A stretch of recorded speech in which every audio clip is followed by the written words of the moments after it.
वासुदेवाय। छोटी छोटी गैया छोटे छोटे बाल, छोटी छोटी गैया छोटे छोटे ग्वाल, हरि छोटो सो मोरो मदन गोपाल। छोटी छोटी गैया छोटे छोटे ग्वाल, हरि छोटो सो मेरो मदन गोपाल। आगे आगे गैया पीछे पीछे ग्वाल, बीच में मारो मदन गोपाल। छोटी छोटी गैया छोटे छोटे ग्वाल, छोटो सो मेरो मदन गोपाल। काली काली गैया गोरी गोरी ग्वाल, श्याम वर्ण मारो मदन गोपाल। छोटी छोटी गैया छोटे छोटे ग्वाल, छोटे सो मेरो मदन गोपाल। छोटी छोटी लुकुटी छोटे छोटे हाथ, बंसी बजा मारो मदन गोपाल। छोटी छोटी लकुटी छोटे छोटे हाथ, बंसी बजावे मेरो मदन गोपाल। छोटी छोटी गैया छोटे छोटे ग्वाल, छोटी सी मेरो मदन गोपाल। घास खाए गैया दूध पिए ग्वाल, घास खाए गैया दूध पिए ग्वाल, माखन खावे मारो मदन गोपाल। छोटी छोटी गैया छोटे छोटे ग्वाल, छोटे सो मेरो मदन गोपाल। छोटी छोटी सखियाँ मधुबन बास, रास रचाते मेरे मदन गोपाल। छोटी छोटी गैया छोटे छोटे ग्वाल, छोटे सो मेरो मदन गोपाल। बाकी बाकी चितवन टेढ़ी मेढ़ी चाल, बाकी बाकी चितवन टेढ़ी मेढ़ी चाल, चैन चुरावे मेरो मदन गोपाल। छोटी छोटी गैया छोटे छोटे बाल, हा छोटे सो मेरो मदन गोपाल। लंबी लंबी बांसुरी छोड़े मीठे तान, लंबी लंबी बांसुरी छोड़े मीठी तान, बंसी बजाए मेरो मदन गोपाल। छोटी छोटी गैया छोटे छोटे ग्वाल, छोटे से मेरो मदन गोपाल। बंसी सुने गोपियाँ मुरली सुने ग्वाल, बंसी सुने गोपियाँ मुरली सुने ग्वाल, दोनों की टेर सुने मदन गोपाल। छोटी छोटी गैया छोटे छोटे ग्वाल, छोटे से मेरो मदन गोपाल। छोटी छोटी गैया छोटे छोटे ग्वाल, छोटे सो मेरो मदन गोपाल। नमो भगवते वासुदेवाय। सज्जनों, आज देख रहे हैं हमारे अनंत पत्र न्यूज़ चैनल पर श्री वराह महापुराण की कथा। अब आज के कथा का प्रसंग है ब्राह्मण कुमारी की मुक्ति की कथा है। सीधा चलते हैं कथा की तरफ। भगवान वराह कहते हैं, हे देवी वसुंधरे, अब कृष्ण के मानसी गंगा से संबंधित एक दूसरा प्रसंग सुनो। एक समय कृष्ण द्वैपायन मुनि ने मथुरा में एक दिव्य आश्रम बनाकर 12 वर्षों तक यमुना की धारा में नियम पूर्वक स्नान करने का नियम बनाया। अतः वहाँ चातुर्मास के लिए अनेक वेद तत्वज्ञ उत्तम व्रतों के पालन करने वाले मुनियों का आना जाना बना रहता। वे उनसे श्रौत स्मार्त पुराणादि की अनेक शंकाएं पूछते और मुनि उनकी शंका का निराकरण करते थे। वहीं कालंजर नाम से प्रसिद्ध तीर्थ है, जिसके प्रधान देवता शिव हैं। उनका दर्शन करने से ही कृष्ण गंगा में स्नान करने का फल प्राप्त हो जाता है। इसी बीच ध्यान योग में सदा संलग्न रहने वाले मुनिवर व्यास एक बार हिमालय पर्वत पर गए और बद्रिकाश्रम में वे कुछ समय के लिए ठहर गए। उन त्रिकालदर्शी सिद्ध मुनि ने अपने ज्ञान नेत्र से कृष्ण गंगा के तट का एक बड़ा आश्चर्यजनक दिव्य दृश्य देखा। नदी के उस तट पर पांचाल कुल का वसु नाम का एक ब्राह्मण रहता था।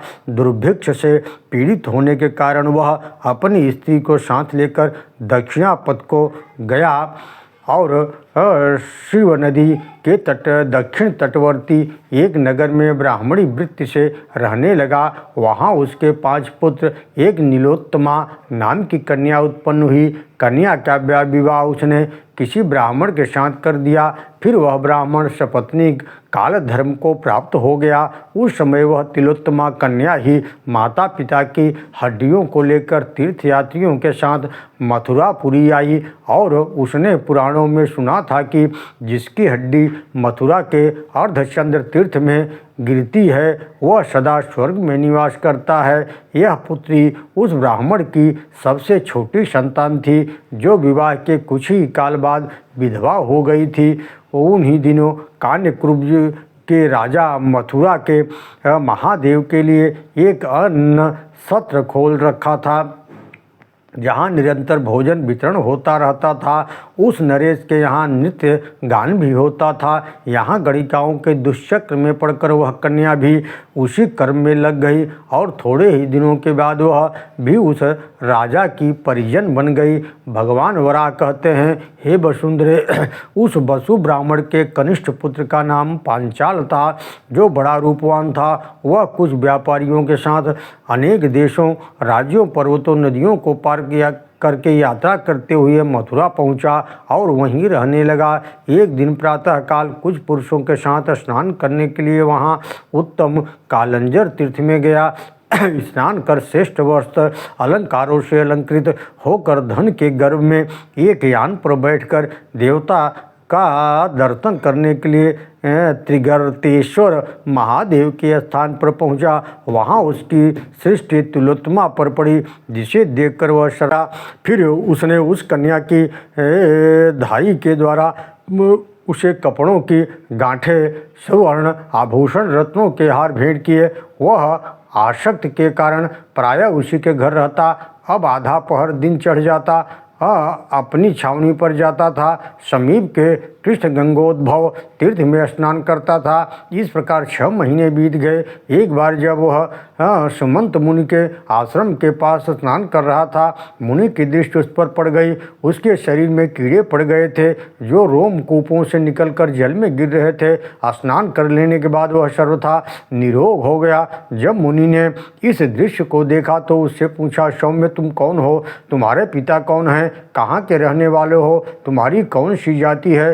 तुम दिन रात किस काम में व्यस्त रहते हो? यह सब तुम मुझे बताओ। पंचाल ने कहा, मैं एक ब्राह्मण बालक हूँ, मेरा नाम पांचाल है। इस समय मैं व्यापार कार्य से दक्षिण भारत से यहाँ आया हूँ। प्रातःकाल यहाँ स्नान कर त्रिगर्तेश्वर महादेव का दर्शन करता हूँ। फिर कालंजर क्षेत्र में आकर आपके चरणों का दर्शन करता हूँ। इसके बाद छावनी में लौट जाता हूँ। मुनि ने कहा, ब्राह्मण, तुम्हारे शरीर में मैं प्रतिदिन एक महान आश्चर्य देख रहा हूँ। तुम्हारा शरीर स्नान के पहले कृमिपूर्ण और स्नान कर लेने के बाद स्वच्छ प्रकाशमय बन जाता है। तुम किसी पाप प्रपंच में पड़े हो, जो इस तीर्थ में स्नान करने के प्रभाव से दूर हो जाता है। अब तुम विचार कर उसका पता लगाकर मुझे बताओ। इस पर पांचाल ने उस कन्या के घर जाकर एकांत में पूछा, सुभगे, तुम किसकी पुत्री हो? तुम्हारा कौन सा देश है? उस समय पांचाल और यहाँ कैसे आई हो? उस समय पांचाल के पूछने पर उस कन्या ने कुछ उत्तर नहीं दिया। कुछ समय बाद पांचाल ने देखा, अब तुम यदि सच्ची बात नहीं करोगी तो मैं अपने प्राणों का त्याग कर दूंगा। इसके इस निश्चय को देखकर उस कन्या ने अपने माता पिता, भाई, देश, जाति, सब कुल का यथावत परिचय देते हुए बताया, मेरे पिता के 5 पुत्र हैं और मैं ये 6 संतानें हुई, जिनमें सबसे छोटी संतान मैं ही हूँ। विवाह के बाद मेरे पतिदेव का शीघ्र ही देहांत हो गया। 5 भाइयों में जो सबसे छोटा था वह धन की तृष्णा से बचपन में ही व्यापारी होकर विदेश चला गया। उसके चले जाने पर मेरे माता पिता मर गए और मैं इस तीर्थ में उनके अस्त्र प्रवाह के लिए चली आई। यहाँ कुछ गणिकाओं के कुचक्र में पड़कर मेरी यह दशा हुई है। मैंने उल्टा स्त्रियों का धर्म अपनाकर अपने कुल को नष्ट कर दिया है। यही नहीं, मातृ, पितृ और पति, इन तीनों कुलों को 21 पीढ़ियों को घोर नरक में गिरा दिया है। इस प्रसंग को सुनकर पांचाल तो मूर्छा आ गई, वह भूमि पर गिर गया। वहाँ उपस्थित स्त्रियाँ दीन वदना उस ब्राह्मण कुमारी को समझा बुझाकर पांचाल के चारों ओर खड़ी हो गई। और जब उसके शरीर में चेतना आई तो उन्होंने उससे बेहोशी का कारण पूछा। इस पर उस ब्राह्मण कुमार ने अपना सारा वृत्तांत कह सुनाया। फिर इस पाप से उसके मन में घोर चिंता व्याप्त हो गई। वह प्रायश्चित की बात सोचने लगा। उसने कहा, हाँ, मुनियों से विचार करने के बाद आदेश दिया है कि यदि कोई द्विजाति ब्राह्मण की हत्या कर दे अथवा मदिरा पी लो तो उसके प्रायश्चित का शारीरिक परित्याग ही है। माता, गुरु, पत्नी, बहन, पुत्री, पुत्र वधू से अवैध संबंध रखने वाले को जलती अग्नि में प्रवेश कर जाना चाहिए। इसके अतिरिक्त उसकी शुद्धि के लिए कोई दूसरा उपाय नहीं है। जब पांचाल ने अपनी बड़े भाई के मुख से ही मुनि कथित यह प्रायश्चित सुना तो उसने भी अपने सौभाग्य के संपूर्ण आभूषण, रत्न, वस्त्र, धन आदि जो भी वस्तुएं संचित कर रखी थी वह सब ब्राह्मणों में बांट दिया। साथ ही बताया कि इस द्रव्य से कलंजर का श्रृंगार एक उद्यान का निर्माण हो जाए। फिर उसने सोचा अपनी आत्मशुद्धि के लिए कृष्ण गंगोद्भव तीर्थ में चलकर विधिपूर्वक चित्तारोहण करूं। उधर पांचाल भी सुमंत मुनि के पास पहुंच गए। उन्हें प्रणाम कर मृत्यु के उपयोगी कर्मों का संपादन कर मथुरा के निवासी ब्राह्मणों को बुलाकर उन्हें भली भांति दान देकर अपनी शेष संपूर्ण धनराशि सत्र खोलने के लिए दे दी। विधि के अनुसार उनके अर्धदैविक संस्कार के लिए भी व्यवस्था कर ली। कृष्ण गंगा में स्नान कर उसने इष्ट देव का दर्शन कर उन्हें प्रणाम किया और सुमंत मुनि के चरणों को पकड़कर प्रार्थना की, हे भगवान, मैं अगम्या गमन के दोष से महान पापी बन गया हूँ। मुझ कुलनाशक का स्वभगिनी के साथ ही दुर्योग से संबंध हो गया। अब मैं अपने शरीर का त्याग करना चाहता हूँ, आप आज्ञा दे। इस प्रकार सुमंत मुनि ने को अपने पाप सुनाकर चिताघृत छिड़क कर वह अग्नि में प्रवेश करना ही चाहता था कि सहसा आकाशवाणी हुई, इसे दुस्सहत मत करो क्योंकि तुम दोनों के पाप सर्वथा धुल चुके हैं। यहाँ स्वयं भगवान श्री कृष्ण ने सुखपूर्वक लीला की है तथा जो स्थान उनके चरण के चिन्ह से चिन्हित है वह तो ब्रह्मलोक से भी श्रेष्ठ है। दूसरी जगह के किए हुए पाप इस तीर्थ में आते ही नष्ट हो जाते हैं। मनुष्य गंगा सागर में एक बार स्नान करने से ब्रह्म हत्या जैसे पाप से छूट जाता है। पृथ्वी पर जितने तीर्थ हैं उन सभी तीर्थ में स्नान करने से जो फल मिलता है वही फल पंच तीर्थ में स्नान करने से मिल जाता है, इसमें कोई संशय नहीं है। शुक्ल कृष्ण पक्ष की एकादशी के विश्रांत तीर्थ में, द्वादशी के सौ करव तीर्थ में और त्रयोदशी को नैमिषारण्य में, चतुर्दशी को प्रयाग में और कार्तिक एकादशी को पुष्कर में स्नान करना चाहिए। इससे सारे पाप दूर हो जाते हैं। भगवान वराह कहते हैं, वसुंधरे, इस प्रकार आकाशवाणी को सुनकर पांचाल ने सुमंत से पूछा, मुने, अब आप मुझे यह बताने की कृपा करें कि मैं आगे आग में प्रवेश करूं या त्रिरात्र कृच्छ चंद्रायण व्रत करूं। मुनि ने आकाशवाणी की बात पर विश्वास कर उसे शुद्ध धर्माचरण आदेश दिया। देवी, जो मनुष्य श्रद्धा से इस महात्मा का श्रवण एवं पठन करेगा वह कभी पाप से लिप्त नहीं हो सकता। साथ ही उसके 7 जन्म पहले के और किए हुए पाप दूर भागते हैं और वह जरा मरण से मुक्त होकर स्वर्ग लोक को चला जाता है।